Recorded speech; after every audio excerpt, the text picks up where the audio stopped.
আসসালামু আলাইকুম প্রিয় দর্শক, বাচ্চাদের খাবার রেসিপির আজকের পর্বে থাকছে 7 মাস থেকে 2 বছর বয়সী বাচ্চাদের জন্য কলার সুজির রেসিপি।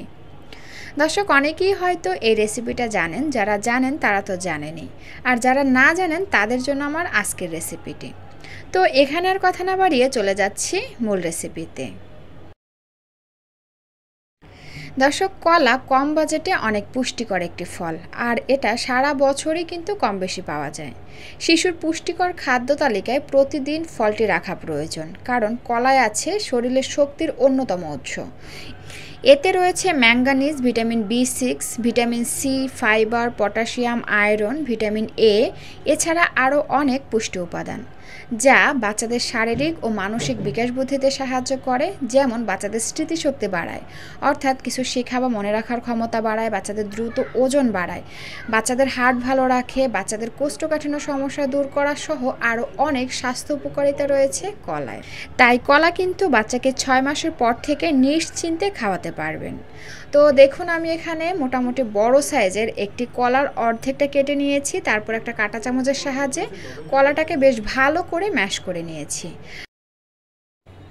তো যাই হোক, চলে আসলাম চুলায় একটা প্যান দিয়ে তার মধ্যে দিয়ে দিলাম সামান্য একটু ঘি। এখানে ঘিয়ের পরিবর্তে আপনারা চাইলে কিন্তু এক্সট্রা ভার্জিন অলিভ অয়েল, তেল অথবা বাটারও ব্যবহার করতে পারেন, কারণ এক্সট্রা ভার্জিন অলিভ অয়েল, তেলে, ঘি, বাটারে এগুলোতে কিন্তু গুড ফ্যাট থাকে, যেটা বাচ্চাদের স্মৃতিশক্তি বাড়ানোর পাশাপাশি দ্রুত ওজন বাড়াতেও সাহায্য করে। তো যাই হোক, একটা সুন্দর ফ্লেভারের জন্য দিয়ে দিলাম একটি এলাচ, তারপরে বাচ্চার চাহিদা অনুযায়ী পরিমাণ মতন সুজি দিয়ে দিলাম।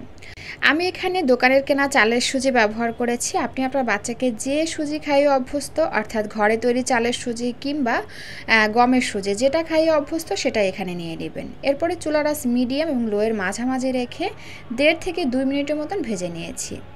এখন সুজিটা সিদ্ধ হওয়ার জন্য দিয়ে দিলাম পর্যাপ্ত পরিমাণে নর্মাল বিশুদ্ধ খাবার পানি। এবার হচ্ছে ঘন ঘন নেড়ে চেড়ে সুজিগুলোকে আমরা রান্না করে নেব। দর্শক, এখানে কোনো লবণ ব্যবহার করছি না। 1 বছরের নিচের বাচ্চাদের জন্য কোনো লবণ ব্যবহার করা যাবে না। 1 বছরের উপরের বাচ্চাদের ক্ষেত্রে আপনারা এখানে স্বাদ অনুযায়ী লবণ ব্যবহার করতে পারেন, কারণ 1 বছরের নিচের বাচ্চাদের লিভার, কিডনি অপরিপক্ক অবস্থায় থাকে। তাই এই সময় তাদের খাবারে অতিরিক্ত লবণ বা চিনি তাদের শরীরের জন্য ক্ষতিকারক প্রভাব ফেলে। তাই অবশ্যই চিনি এবং লবণটা বাদ দিয়ে দিবেন। আর যেহেতু আমরা এখানে কলা ব্যবহার করছি, তাই ন্যাচারালি কিন্তু খাবারটি অনেক পুষ্টিকরও হবে, পাশাপাশি মিষ্টিও হবে। তো যাই হোক, সুজিটা যখন ভালো করে সিদ্ধ হয়ে এরকমের ঘনত্বে চলে আসবে, এই পর্যায়ে আমরা ম্যাশ করা কলা দিয়ে ভালো করে নেড়েচেড়ে মিশিয়ে নেব। আর এই অবস্থায় কিন্তু চুলাটা অফ করে দিতে হবে। জাস্ট যে গরমটা রয়েছে তাতেই আমরা নেড়েচেড়ে ভালো করে মিশিয়ে নিব। আর এখন হচ্ছে আপনার বাচ্চা যদি ফর্মুলা দুধ খায়, তাহলে কিন্তু আপনি এখানে পর্যাপ্ত পরিমাণে ফর্মুলা দুধ সুজির সঙ্গে মিশিয়ে তারপরে খাওয়াতে পারেন। তো যাই হোক, আমার এখানে সুজিটা রান্না করা হয়েছে, এখন আমি চুলা থেকে নামিয়ে নিচ্ছি।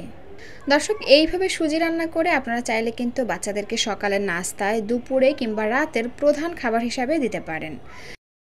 বাচ্চাদেরকে কখনো শুধু সুজি খাওয়াবেন না, কারণ সুজির মধ্যে কার্বোহাইড্রেট ছাড়া তেমন কোনো পুষ্টিগুণ থাকে না।